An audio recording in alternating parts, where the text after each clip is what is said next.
Nets. The Knicks' offseason plans are evaporating in front of all of our eyes. They are the topic of the One Big Thing. Plus, find out what Max Scherzer did, which puts him in the likes of Clayton Kershaw and Randy Johnson. But first, the best thing I saw today, and it's not close, it was watching this man work. This murderous machine. This news-breaking killer, this wrecking ball of a man. Adrian Wojnarowski joins us, and we have a bit of a running joke about tweeting from the set. And by the way, if you have stuff to tweet, tweet it.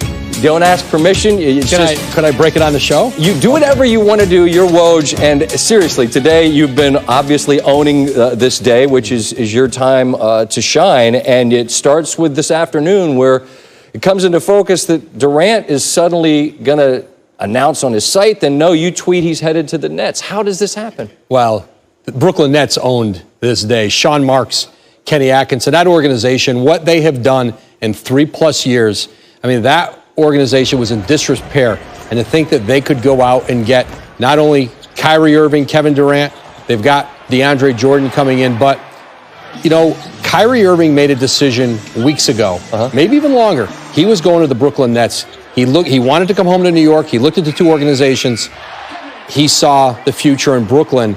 And I think for Kevin Durant, it was a very difficult decision to go to New York, go to the Garden alone. You know, I think you look at L.A.,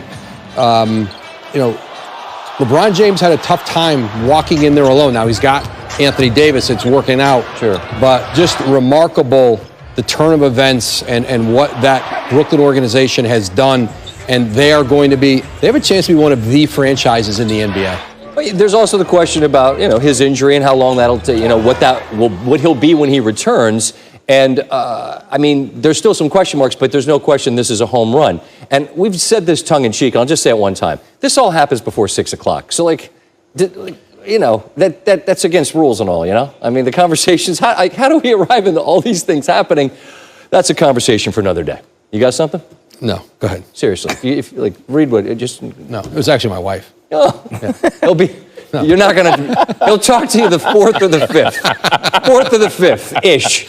Actually, at the pace we're on, it might be done by tomorrow. I did have one GM say to me tonight. He thought the fact that it started at 6 p.m.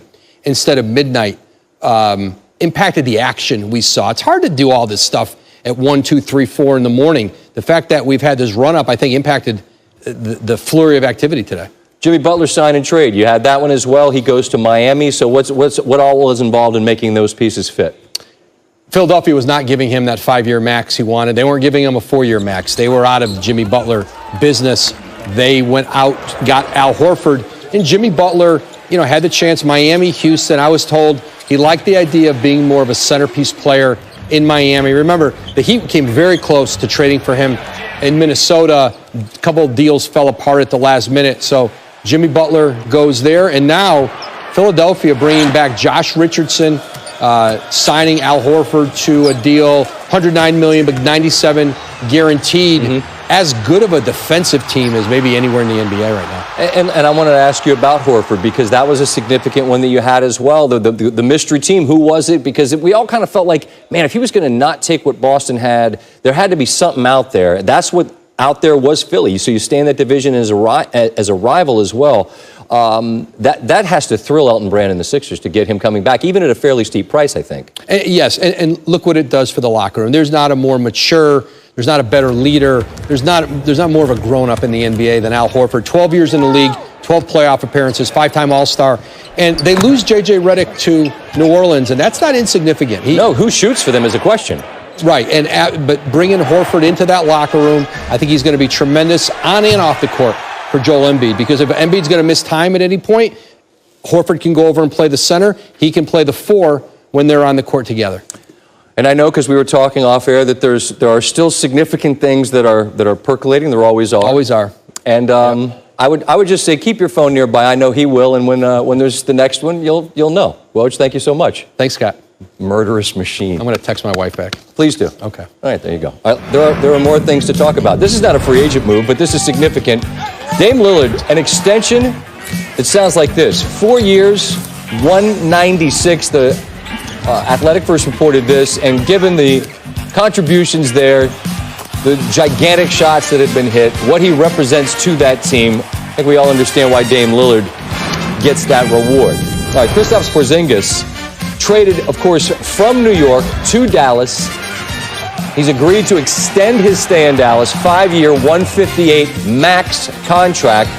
So team up with Doncic down there in Dallas, ride together for the next 5 at a very healthy $158. All-star Chris Middleton declined a $13 million player option, instead agrees to a 5-year, $178 million deal to remain with Milwaukee. Second-round pick averaged 18, 6, and 4 for the Bucks, who won a league-best 60 last year. I know it's not the sexiest team, he's not the sexiest player, but he's being paid like one. And Tobias gets $158 for 5 years as he is staying in Philadelphia. Of course, he came over in the trade from the Clippers. And all told, on Sunday, there were 7 players who signed the largest contracts in the history of their team. 4 of them are with the team they played for last year. 3 of them, Durant, Kemba, and Butler, will be joining a new squad. Those players alone combined to sign for a total of $1.158 billion. Again, Kemba will be joining the show a little bit later on. Bobby Marks, are you prepared for this? I'm ready to go. You're just scrambling like a maniac. You got books out. You're ready for what we're doing here? I got my black book. All right. My numbers. We don't even need that. We can go right with it. Right. You can hang on to it if it's necessary. All right, and you can do your jokes. Right. We look alike. Right. We've got a segment about that. The Nets numbers. You were the one that came in and explained to me. Like people are pointing out, hey, the Knicks didn't offer KD the max. Well, the Nets aren't giving him the max either, so that they can make the Jordan thing work. Explain what we're talking about here. Right. When DeAndre Jordan came in at 4 years, $40 million, everyone's wondering, how are you going to fit DeAndre Jordan into this roster here? And this is what both players were able to do. When we start with Kyrie, $28.5 million is his number. This is where Kemba is, 32.7. So there's about a $3.5 million difference there. What they can do is put some unlikely bonuses in there, reaching the second round, 45 wins, to have him recoup that money there. So when we put Kyrie in, that gets you down to $41 million. Okay? Let's look at Durant here. Similar situation. KD's number is $38.2 million. He's a small forward, Steve. He is. Small forward. We had a segment on radio once. I screwed up with a small forward. Anyway, continue. Sorry. KD's number is $38.2 million. We're going to bump it down to $32 million. We're going to put some bonuses in there also. It's the same as Kyrie. But even though Kevin will likely be out, you'll still get the bonuses if the team does. Team bonuses. So when we put that number in there,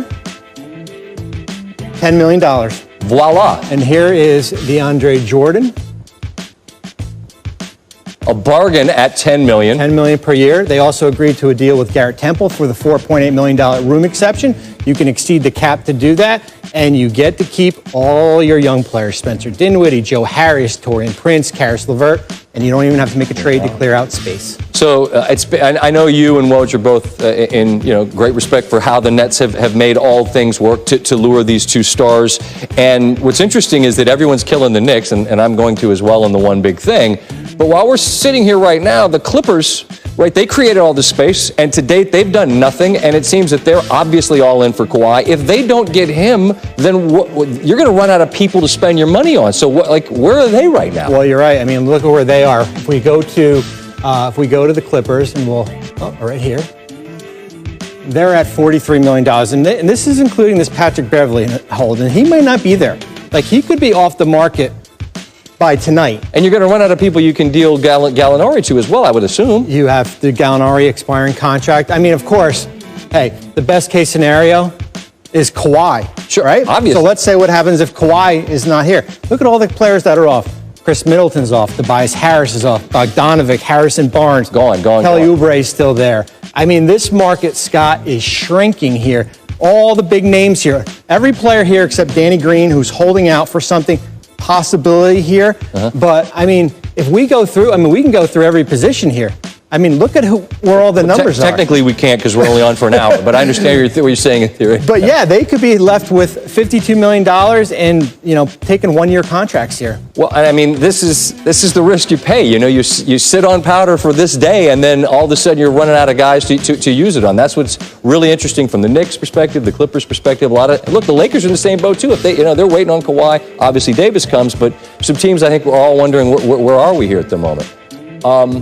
Appreciate your time. You're welcome. We're going to do Utah as well. We're going to look at Philly, what they look like. But now we're going to tell you what Vegas thinks. All right, the best odds to win the title. This is after today? All right, Caesars really likes the Lakers. But again, part of that is that you just want to limit your exposure to Laker money out there because you're going to take the most of it. Bucks still consider the favorites out of the East at 4-1. Then they still like the Clippers because you got to hedge your bets because if they get Kawhi, as we saw with Toronto last year, he is a single-man odds changer. That's what Caesars thinks right now. When you think of the Celtics, you think of championships. Sure. You think of winning. And that's what I'm about. Ahead, Kemba Walker joins the show to talk about becoming the next Boston Celtic. Find out why heading to Boston he believes is the best fit on what he called a surreal day. And it wasn't just free agency. Max Scherzer's month of absolute dominance continues. Find out what he did to put them on a list that includes Kershaw and Johnson.